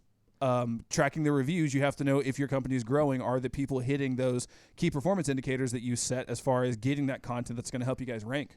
And just so we're clear for the folks out there that don't know, Tillman Fertitta, Tillman Fertitta, he is a gentleman who owns the Houston Rockets. He owns the Landry's. It's a place you can go eat. He also owns the casino chain. He owns these things. And by the way, you talk about a guy who's been hit hard by the shutdowns. Mm-hmm. Every business that he's involved in has been essentially shut down or impacted negatively. Pretty intense. I mean, think about it. professional basketball isn't happening right now. Nope. Casinos were completely shut down. Restaurants were shut down. And his team had reached out to us to have him on the show to interview him about his book called Shut Up and Listen. Hard Business Truths is his book. And for whatever reason, with his team and our team, we could never arrive on a time to have him on the show. So we want to get him on the show. But I did do an entire show where I broke down his book in preparation to have him on the show. But his book, chapter 6 of his book is called Know Your Numbers. And his name is Tillman Fertitta. He's a billionaire. Unbelievable success story. Great story. But again, you got to track your leads. Dr. Breck, where do people struggle with tracking leads? Well, I think a lot of times it's where they stick their head in their sand. They just don't want to know because they've made a decision, like on an ad campaign, and they don't want to know whether it's underperforming. They just want to assume it's doing its job, and or that their employees are doing their job. And if they don't know, then they don't have to confront them. They don't have to have any kind of confrontation, or actually step up and do their job as the manager, as the owner. And sometimes that's what you have to do. You can't be a friend to everybody. You have to sometimes be the bad guy and come in as the heavy. Yeah. And when you know the numbers, it becomes far less emotional. And I don't feel like I am the heavy. I just hold people accountable to what they're supposed to do. And so if they're supposed to make 50 calls and they made 40, they know they fell short. We got to fix it. If we're supposed to have 80 patients booked for the day and we only have 60, there's a problem. And so it really, becomes far less emotional, and we get to just operate knowing, like Jason said, you have a clear path, you have a clear direction. The employees themselves know the expectation, which I found employees appreciate far more than don't. Yeah. They like to know where they stand. They like to know how do they get their gold star for the day. And knowing those numbers allows you to do that, to track that. And at the end of the day, you get to see trends, and you get to know where you're headed more quickly. You get to see, are we moving in the right direction or the wrong? How do we change course if we're not on path? It's very important that everybody out there gets real data, too. Real data. Sure. Now, as an example, are you guys familiar with, Breck, are you familiar with an organization called Zogby? Have you ever spent a lot of time looking at Zogby? I haven't. John Zogby is an American pollster, okay? So what he does is he asks people questions and then tracks their data, and he's known as probably the most credible pollster on the planet, all right? But you got to get your data from a true source, whether it's your business or in politics. So the other day he puts out his poll, and he shows that right now that most voters believe that Trump will win the re-election because the Democrats currently want to defund the police. They want to keep you shut down in your homes. They want to shut your businesses down. Jason, how do you perceive that when you see, if you lived in a blue state, imagine you were still locked in your house. What would you think about that? I would have either been arrested, shot, or have moved out of that blue state by now. Because it was like frustrating enough for me to be in a more red state that still had to undergo all the quarantine measures for just 2 months. If I was still doing that, no. And then I think everybody who has a sound mind is having these thoughts. Breck, how do you process the state of Washington saying, we should not stop the violent rioters from taking over entire city blocks? How do you process that? I really struggle with it, Clay. Just the thought process that we would defund police, that we would welcome anarchists and anarchy as a whole, that our world, our states, our country would not have law and order, which is, if you take away those restraints, you're going to go to the least common denominator. And I do believe that most people are good. But at the same time, I think that all of us have that fleshly side that wants to, like George Soros just talked about. It was just about himself. He could have been in the position of the people that he was at that point now taking advantage of. But he didn't consider their thoughts, their feelings, their needs. He only considered himself. And I think at the least common denominator as humans, that would be where we arrive. And that's where you just have pain and hurt and chaos. If you're out there today and you're saying, well, gosh, man, I appreciate you guys are giving me political knowledge, business knowledge all at one time. I'm having a hard time processing all this. I'm doing this because I can't be silent about the things that matter, but we also need to focus on taking the actions that are going to move you ahead.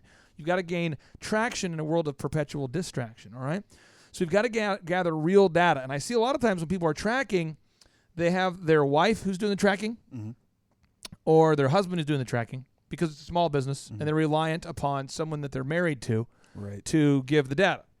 Now, I am not talking about anybody in the studio here or any specific client. I'm just speaking in terms of having coached businesses since 2006. Jason, do you believe when you see, say the wife is she's the entrepreneur, and her husband is the one who does the accounting, or vice versa? Right. When a couple works together, what percentage of the time do you see that actually working well? That you've seen from so far with your friends? that I've seen, and what I firmly believe is 0%, because the main issue. Oh boy! Oh, and I'm just. no! I am so sorry to just pee in your pool this early on a Sunday morning. Crap. But the reason behind that is, and this goes for both sides, whether it be the female entrepreneur or the male entrepreneur, when the husband or wife is the person in charge of finances, typically why they fail is they were never asked to do it.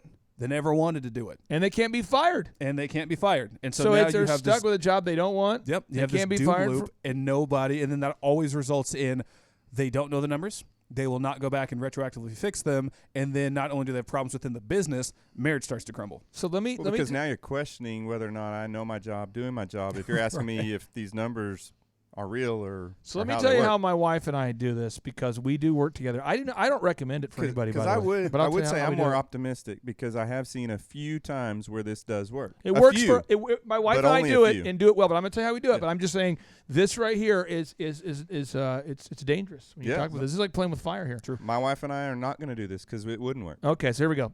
We've cut the business into different parts. We call it offense and defense. So the offense is marketing, sales, hiring, branding, that kind of thing. The actual product and service, I call that special teams. Yep. And the defense is the legal and the accounting. Anytime we have something we have to do with the company that involves legal or accounting, that goes to my wife's department, and it goes on our shared to-do list, right? Right. And then I see my wife in the office for about 2 hours a day, and I follow up with her. And to her credit, she's always on time with taxes. She's never behind on taxes. She's always on time with the taxes. She's always on top of legal filings. She's always on it. But that's who she is. And that's who she always was. That's great. She does not want to do sales, does not want to do marketing, does not want to block out time in her schedule to be on this podcast, does not want to necessarily speak at conferences, does not necessarily want to even read my books. I don't think she's read any of my books. She does not. So that's not her priority. Right. But we've had these discussions.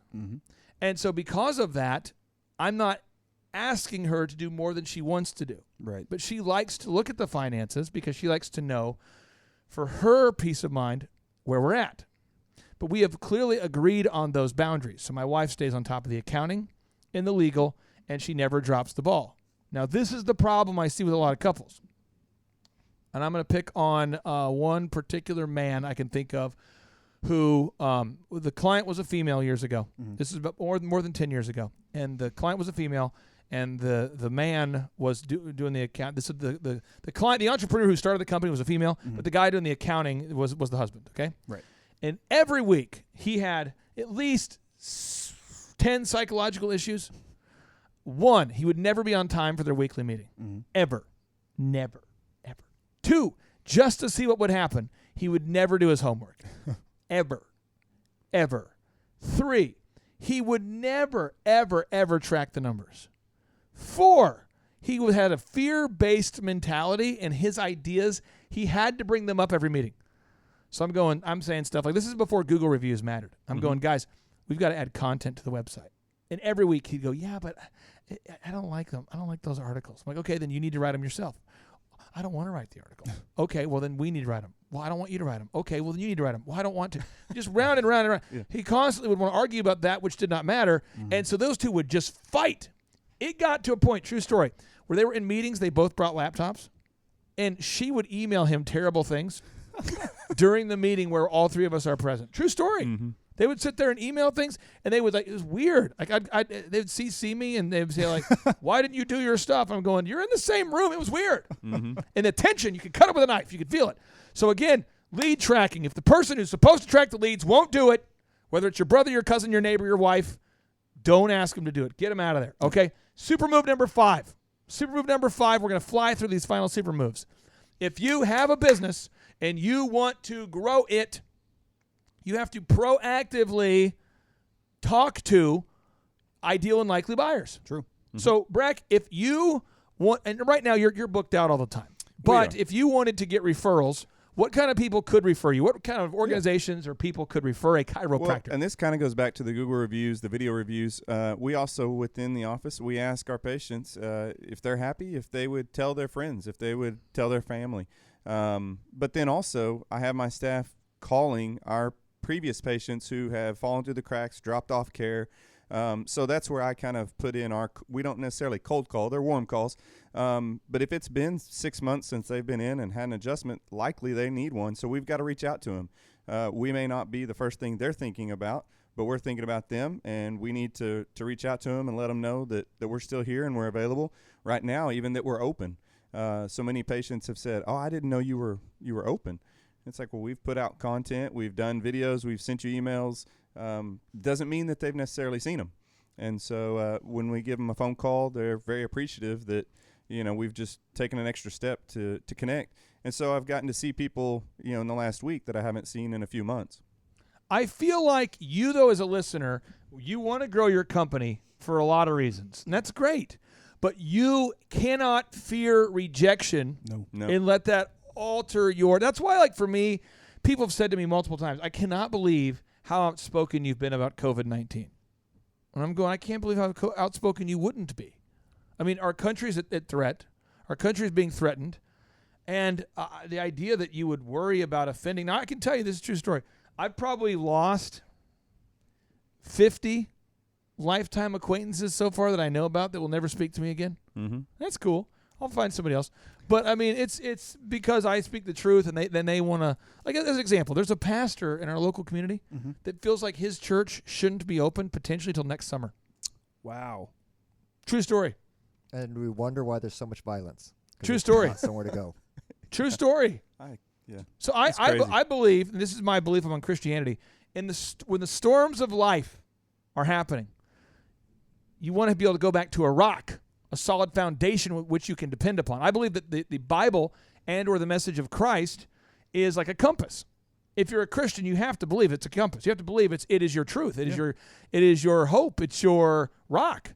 And the idea that you as a pastor would be completely oblivious to the fact that fear is from Satan and hope and joy is from Christ, the idea that you would suggest being shut down until next summer is crazy. Well, if he listens to this podcast, I just wanted to let him know my personal opinion on that. If you really believe that, you, sir, are more atheist than I am, and you should not call yourself a pastor because, like you said, have that rock. That's some harsh You truth. have to know. I mean, that's real. There are a lot of people who are doing it too, but at the same time, like, even I can understand the importance of it. So, like, when you guys talk about, the churches reopening or the churches that have stayed open trying to reach their congregations, that's powerful. That's awesome because people need it, especially people within that community who believe it. Yeah. Having strong leaders who want to give that to the world is what everybody needs right now. Well, and last week, our church met for the first time in 10 weeks, and it was a packed house. And it was emotional for a lot of people. I mean, it was a big deal to just be back together in the same room. There is that community, that connection that people have been longing for and missing for the last few months. And I'm telling you, if you're out there listening, I'm not sure when you're going to hear this show, but I'm telling you, they're going to do it again. Who's they? The mainstream media. By the way, just understand this idea. MSNBC, Microsoft, NBC, that's owned by Bill Gates. NBC's Bill Gates, okay? CNN, that's China talking to you. These organizations, New York Times is left of center, Washington Post, that's Jeff Bezos. So CBS, all of this them. stuff, yes, all of this is going to be telling you, here comes the second wave. We got to shut it down. Got to shut it down. Here comes the second wave. And I'm telling you, if you know your pastor, if you know a pastor out there, tell him, say it from the pulpit that you're not shutting down again. Say it. Say it from the pulpit. You're not shutting down again because if you're going to be a weasel and shut down. So again, what does this have to do with cold calls? Don't operate with fear, period. Yeah. Don't operate with fear. Worst case scenario, this is what's going to happen when I do a cold call. Boop, boop, boop, boop. Who's this? Yeah, my name's Clay Clark. I'm calling on behalf of a DJ Connection. I want to see who. Do you know who's in charge of our Christmas party? Who are you again? Clay Clark with DJ Connection. So what's this call about? The Christmas party? Do you know who's in charge of DJing this year's Christmas party? Who's in charge of hiring the DJ? Do you know who that is? I want to talk to him. Is this a sales call? No, I'm trying to find out who's in DJing this year's party. That's like the worst case scenario is that they say, well, if this is a cold call, I'm going to shut you down right now. Woo! It is the worst case scenario is they say, no. Worst case scenario, they say, screw yourself. Worst case scenario, they say, I'm going to contact trace you all the way back to your house and I'm going to fight you. Okay. Worst case scenario, they come to your house and they kill you. I mean, what are we afraid of? Right. What are we afraid of? A little rejection. This is the world we're in. We're in the world of the snowflakes. The world of snowflakes. People who, at the first sign of being offended, they just, as an example, if you walked into my studio, this is the worldview I have. If you walked in today and you are not white, you came in and said, I think you're a bigot. I hate you. I would say, okay, based upon what data? And you would tell me things, and I'd say, okay, I disagree. I also think that you're ignorant. And then we can, and I think we should be able to say it. If somebody walked into my life and said, you're fat, okay, that you can say that. If I walked into your life and said, you're skinny, I mean, I believe in a world where we can say these things. I believe in a world where my son was in Boy Scouts. There should only be boys in the Boy Scouts. I mean, controversial idea. It's almost laughable. But I believe in a world where Ben Carson, who's not white, should be able to say things that he wants to say and say them without fear of judgment. I believe in a world where white people don't have to vote Republican. Black people don't have to vote Democrat. I believe in a world where we have free thought. And the idea that you would fear rejection so much you would allow it to make your family poor. I mean, I don't get it. I don't get, and I see people who are not entrepreneurs, they don't get it. I talked to one guy, this was about 4 months ago. He says, this blows my mind. He says, our business is killing it in the city we're in. Now, he's in the Dallas area. Mm-hmm. And he says, we're killing it. How do I grow more? So what you need to do is rent office space in different locations around Dallas, register the offices, mm-hmm. and then get Google reviews because he services the whole Dallas area. Mm-hmm. And he says, well, how much is that going to cost?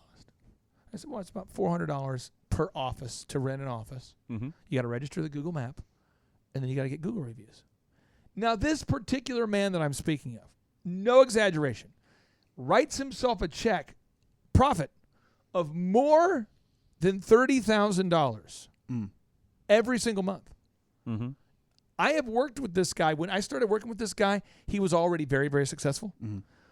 He knows that it works. Right. But he's so afraid of a $300 a month bill. Yep. So I had to sit him down and I had to say, hey, are you kidding me? Right. And we had to have that conversation. He's like, okay, I'll do it. But he was afraid of paying $300 a month, yeah. Breck. Oh, I've had this. Tim Redmond, my coach with Drive Time, he has a look on his face where he just kind of gives me that look because I am. I'm tight. I'm a saver. My wife's more of a spender. You know, that's just part of my natural tendencies.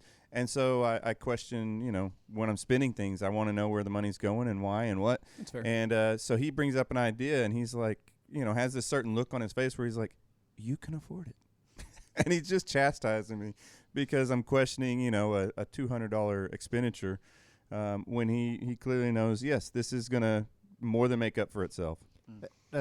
Talking about afford it this week and also about going over rejection, my wife and all the chaos that's going on, kind of tie all these things together. She saw 4 police officers over at Carl's getting some burgers. There was 2 black and 2 white guys, and she said, you know what? I just felt inside me. I said, I need to do something. I wanted to go and pay for their meal.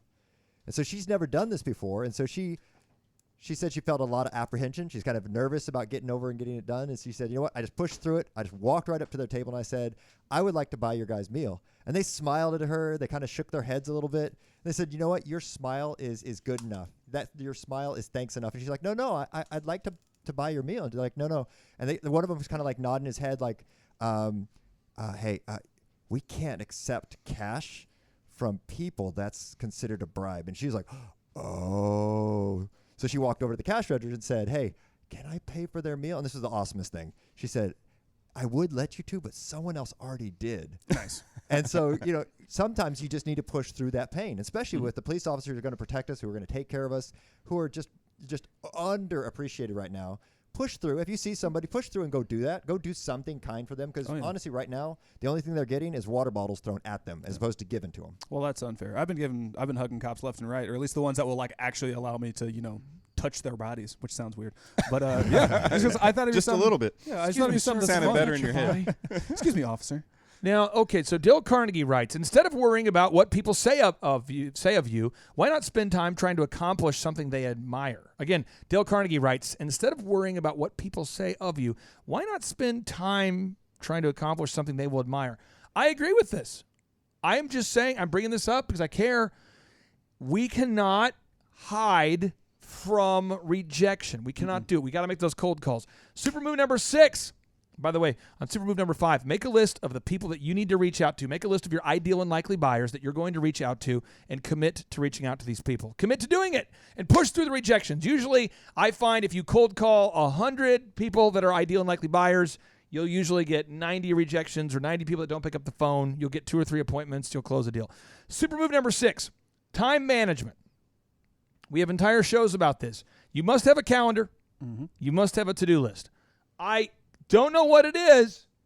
I'm not sure why people insist on not printing off their calendar and their to-do list every day. I don't know why. This is such a big pushback for people. But the reason why you should not have your to-do list on your digital device is this. Every time you look at your digital device, there will be a distraction. Yep. And you will never be able to get anything done. You got to print off your to-do list and print off your calendar. I don't know people who are successful that don't do this. When you look down at your phone, there will be distractions. When I looked at my phone yesterday was Saturday. I looked at my phone because I told my wife that I was going to go pick up some stuff. And I just said, hey, if you need to reach me, here you go, boom. So I took my kids to drop off trash. We went to get some weed killer for Grandma. And I just looked at the phone just to indicate to my wife, I was telling her where we're going to go. And there's just text messages flying in everywhere. And so that's why you got to print off your to-do list and print off your calendar. Just do it.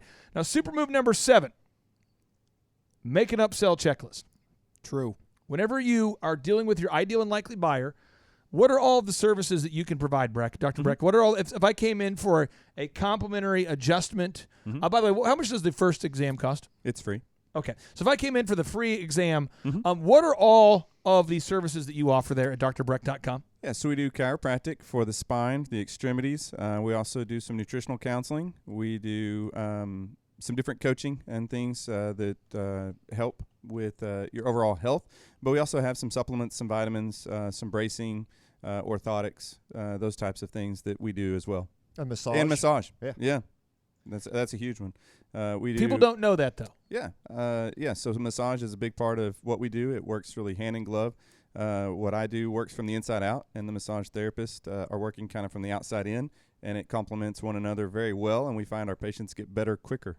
When people think about upselling, they typically don't think about checklists, but I think about checklists because Atul Gawande wrote an incredible book there called Checklist Manifesto, a great book. And in that book, he breaks it down, but I'm just going to give you some real data here. Is he found that when going to hospitals, I mean, we're talking about hospitals, specifically went to the Michigan Intensive Care Unit. He found that doctors were forgetting to check out your most critical data before treating patients. Yeah. And they didn't forget the majority of the time, but they did forget often. Yeah. And so people were actually dying because somebody forgot to look at a patient's chart before prescribing them something or treating them a certain way. And so he did a deep dive. He's a Harvard professor. He went really intensely into this. He really did all the research. And one of the things he came up with is that when people use checklists, their effectiveness is so much higher. Yeah. And so this is what he writes. He says, good checklists, on the other hand, are precise. They are efficient, to the point, and easy to use even in the most difficult situations. They try not to spell out everything. A checklist cannot fly a plane. Instead, they provide reminders of only the most critical and important steps, the ones that even the highly skilled professional using them could miss. Good checklists are, above all, practical. So he's not he's not recommending that you take your sales team and you hand them a massive manifesto or book they need to bring with them. Right. But when you are at, let's just say I went into your chiropractic business, and let's say that you weren't a client, and if I made a checklist and I said, the new standard at drbreck.com is this. Before every patient leaves, we're going to ask them the following questions. We're just going to say, hey, while you're here today, I want you to know, and hand them a brochure, we also offer therapeutic massage, nutritional coaching, adjustments, X-ray. And I just wanted to go over that with you. Are you interested in any of those services today? Yep. If we just ask that question every single time, and I've worked with chiropractors before, usually sales will go up by 15%, 20%, just by asking the question. Yep, sure. At Complete Carpet, what's all the stuff that you offer? What are all the things you offer at Complete Carpet? We offer carpet cleaning, obviously the first part. Your stairs can be cleaned. Your furniture can be cleaned. You can clean your rugs. We've got a lot of different options and some treatments available too. We can do patching, repairing, and stretching. Do you have wood floors, Dr. Breck, in your house? Partially. If he came in and to clean your carpets, and he said to you, if Nathan with Complete Carpet said, hey, while I'm here, do you want me to clean your wood floors? Would you say yes? I probably would, yeah. If he said, by the way, while we're here, do you want us to clean your windows? Would you say yes? I definitely would. If he said, by the way, while we're here, would you want us to clean your bathtub? Would you say yes? I don't take a bath, so probably not. If he said you want us to clean your My shower, wife would probably say yes. But I mean, if he's there and you trust him, you would pay him to solve other problems. I would. Absolutely. This is what I'm talking about. This is where the money's made. This is one of the key things that makes OxyFresh.com so successful. True. They're very good about upserving. They look for problems that they can solve for their ideal and likely buyers. But the big companies don't do this. I mean, like McDonald's, when I go through their drive-thru, they never try to see if I want fries with that, or if I'd like a drink with that, or if I'd like an extra I've tried the apple new pie. latte. Yeah. The big businesses are doing it because it works. Right. Now, there's a great book on checklist. Adam Savage from the Mythbusters television show, he wrote a book called Every Tool's a Hammer. Oh, and I like in that book, he talks a lot about how checklist impacted his world and his life and his systems of how he went about doing things, and really changed his process. And he says he kind of goes to the extreme, but he makes checklist about checklist and how to properly use a checklist. But it was really impactful. I found it very interesting and very helpful. And my checklists aren't as thorough as his are, but I think he makes a very good case for everybody to have a checklist. You know, hospitals, pilots, you name it, the best systems in the world all have good checklists. Where do people push back on this, Jason? I mean, do people actually push back about using a checklist? Yes, especially when it comes to sales, because so many people have for so long focused myopically on their product. Even if their product is a brand that has multiple services, I'm not gonna mislead somebody. I'm not gonna be that shady upsells guy. Like, people always liken it to a car salesman. Well, car salesmen are car salesmen because they're good at sales. I mean, they have to get you in a $30,000 vehicle, what minimum, but they make commission, and they also have to get these cars off the lot. So what do? They ask you the questions as to what you're looking for. Okay, you're a family man. You clearly need a sedan. You want something with a lot of space. What kind of miles per gallon are you trying to get? Okay, cool. So what model did you have in mind? Were you going with the Ford? Yeah? Well, actually, the Chevy has way better fuel economy, and then feature after feature after feature until they have helped you make a decision, and they have benefited from it. So where people, like, for some reason, people think that's bad. They think that sales is just like a shady thing to do, but they have to just embrace the idea that making sales is going to help you grow. And if your goal is to grow, you got to upsell. Yes, there, Nathan. I've got a case for why you should use checklists. It's a little topical, but I found it just in. I found it pretty funny. So we've got this new country in our country called the Chaz, which is the Capitol Hill Autonomous Zone. And they evidently did not start their country with a checklist. I think some of our listeners don't know what you're talking about, so I want to make sure we get this. In Seattle, Antifa, the terrorist organization, has taken over 6 blocks of the city, and much to the shock of me and people who have a mind that works, she has decided not to conduct Operation Kick-Ass. Because if she did conduct Operation Kick-Ass, if the mayor, if the leadership in Seattle would just say arrest all of these protesters and with force, we would be done with this. But instead, it's like this great experiment to see what will happen. Because you see the opposite in Dallas, where they just got them on the bridge and closed in on both sides. Right. I mean, it worked pretty well. Ginny Durkin is allowing the terrorist organization to literally take over 6 blocks of her city, and we now have business owners that live in that area who are saying they have to pay an extortion fee to not have their business burned to the ground. That's what's going on right now. Back to you, Nathan. Well, and there's some pretty funny stories. I mean, obviously it's a terrible thing, but there are some stuff here why you would need a checklist. There was a story came out this week from one of the protesters who were there who tweeted out and said that please send us food because all the food we had, the homeless people ate it all. And the requirement was if you could find some vegan non-meat substitutes, we could really use some extra stuff. So evidently enough food for the homeless people and themselves wasn't on their checklist. And on another story, they had a fire broke out in the country of Chaz, so they had to go to their neighbor country to ask them to come help them because evidently they hadn't established a fire department within the country of Chaz yet. So luckily the neighbor country was nice, and they did send some firemen over to help them put that fire out. And I think there's one other thing. What was the last one I was going to say? They at least the one thing that they did do that I thought was kind of hilarious is they did go full on Trump on the country of Chaz. They did build a wall around the entire because evidently if you're going to start your new country, it needs a wall for sure. The thing about this, these folks at Chaz have built a wall to keep people out.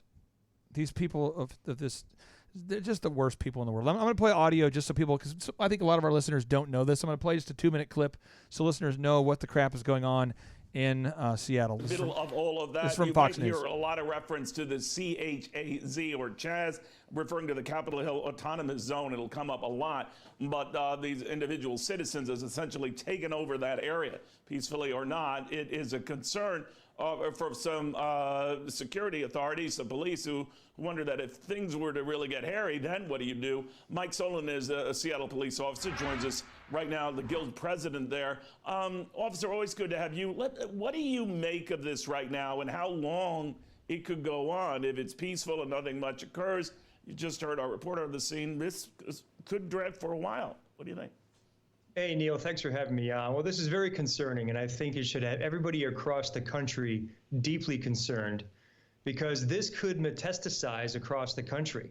It's quite clear that City of Seattle elected officials are lacking the political will to enforce the rule of law. And this is the closest I've seen since being a 20-year professional of public safety service of our country to becoming a lawless state. And when you have 6, now 7 blocks of a City of Seattle-owned geography now being occupied by, some say, are still armed people, especially at night, where do we go from here? And what happens to the reasonable community in Seattle, in particular the business owners that surround that area or the residents? And we're already seeing reports come out of those residents saying they're not even allowed to have a vote or a say, and they're feeling threatened. So this is a very deeply troubling situation in terms of public safety, as we're already seeing signs that it's occurring down in Portland, Oregon, and we've heard things happening in Nashville. And my sources are telling me that the federal government is extremely interested in this, and it's quite clear that the people that have taken and basically stolen the George Floyd protest message are now using it to benefit themselves and holding the rest of the reasonable citizens of Seattle hostage. It's absolutely unacceptable. You know, you were right to point out these festering movements in Nashville, Portland, Oregon, and other cities as well, Mike, that have been saying much the same. what they're doing there, we'd like to try here. And it occurs at a time that, at least in the Seattle area, the mayor is saying one thing, the police chief quite the opposite. We already know that Carmen Best, the police chief, has been concerned. She defied the mayor's... I don't understand why they cannot just... I cannot... I try to get into the mind of the governor of Washington. I try to get into the mind of the mayor of Seattle. Oh, don't go there. It's very dark. And I don't know... It's a crazy place. And again, if your motive is a coup d'etat, to destroy your economy, to destroy your city so that you can create an emergency, and then whenever there's a crisis, you never want to waste a good crisis. If your goal is to put the country into a crisis, to then forcibly remove our president and replace him with a socialist one-world government, I could see why you're doing that, as evil as it is. But I can't think of any other rational reason, if you had your city's best interest in mind, how you could allow this to happen when it would be so easy to break it up. See, and that's why I want to run for office, because nobody else can do their job, and I can do it better than them. There it is. You got my vote. I'm voting for you. I don't even know what office you're running for, but I'm voting Mayor for you. of Tulsa. All right. Oh, did you register? Did you do it? I haven't registered yet. I need some help with that. Oh, boy. Here you go. Now, three-legged marketing stool. Move number 8. We got 2 final points here. You got to have 3 different weapons that you're using to market to your ideal and likely buyers. You got to have at least 3 different methods you're using at the same time to market to your ideal and likely buyers. So if you are a chiropractor out there, let me give you the playbook. 1. This is one leg right here, okay? It's digital dominance.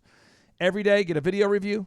Every day, add an image to your Google map. Every day, add 1,000 words of search engine content. And every day, get more Google reviews, VISM. Get a video review, images on your map, search engine content, more reviews, VISM. Every day, do that. That's leg 1. Leg number 2, make a Dream 100 list of the people you want to refer you. Maybe the injury attorneys, maybe professional sports teams, maybe high school sports, whatever. Make a list of that. Do that. And 3, turn on your ads and never turn them off. Turn those retargeting ads on, the ad roll ads and Google AdWords, and never turn them off ever, and you will be busy, okay? But you got to have 3 ways to market your business, not 35. Because if you have 35, you won't do them all. You don't need a new idea every week. You need to do the same things that work over and over again. If for variety, as you start to bring in more money, increase the amount you're spending, it works. Trust me. Just come up with a 3-legged marketing stool. Do not have an endless series of marketing ideas. And super move number 9, the final thing we need to do. We talked about it earlier about tracking about tracking your leads, but this super move number 9 is probably the most controversial. I mean, if you're the mayor of Seattle, you never do this. If you're the mayor of Chicago, you never do this. If you're the governor of California, you've never done this. If you're the governor of New York, you would never do this. If you are in a blue state, your leadership has never done this. If you're in Michigan right now and you're Governor Whitmer, you're a bad person, and you've never done this. You have to balance your budget. You got to look at your finances every week and make sure you're not spending more money than what you're bringing in. And although government seems to be able to, they just say, well, hey, right now, we're having a hard time with it in this area. Let's just print another billion. Let's print another billion. Hey, we're struggling over here. Let's print some more money. We as business owners can't do that. So you need to track your numbers. You need to track your numbers each and every week. And if you're out there today and you feel stuck, we want to help you. And I've got 4 different ways I can help you, okay? 1, if you love workshops, and I know you do, go to thrivetimeshow.com. That's thrivetimeshow.com and book your tickets for our next in-person workshop. Move number 2, listen to the show. Listen to this show. Turns out it's free. It's a free show. You can listen to the show for free whenever you want and do it, okay? Move number 3, if you want one-on-one coaching, you can do that. Go to thrivetimeshow.com. The team will schedule a call with you to see if you're a good fit, if we're a good fit. If we have an availability, they'll schedule a 13-point assessment with me. If it's a good fit, we'll work with you. If not, it's not. Please don't be offended if you're not a good fit. Please don't be offended if you are not a good fit. Please don't think you're a good fit if you're not a good fit. Okay? If you are somebody who's lazy, who is not focused, who insists on a socialistic worldview, don't fill out the form. Don't do that. And the 4th way we can help you is if you go to thrivetimeshow.com and you click on the business school button. We have thousands and thousands and thousands of videos up there. Online video training. You can learn more about that by clicking on the business school button on thrivetimeshow.com. And there's just a massive library of videos up there, and it's less than $20 a month. You can get access to everything you need to know to make your business grow. And with that being said, I'm going to try to kill some more bugs in the man cave and take my kids to church. So without any further ado, here we go. 3, 2, 1, boom!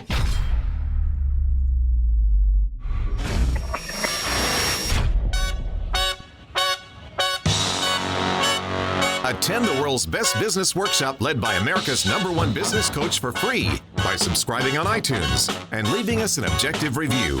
Claim your tickets by emailing us proof that you did it and your contact information to info@thrivetimeshow.com.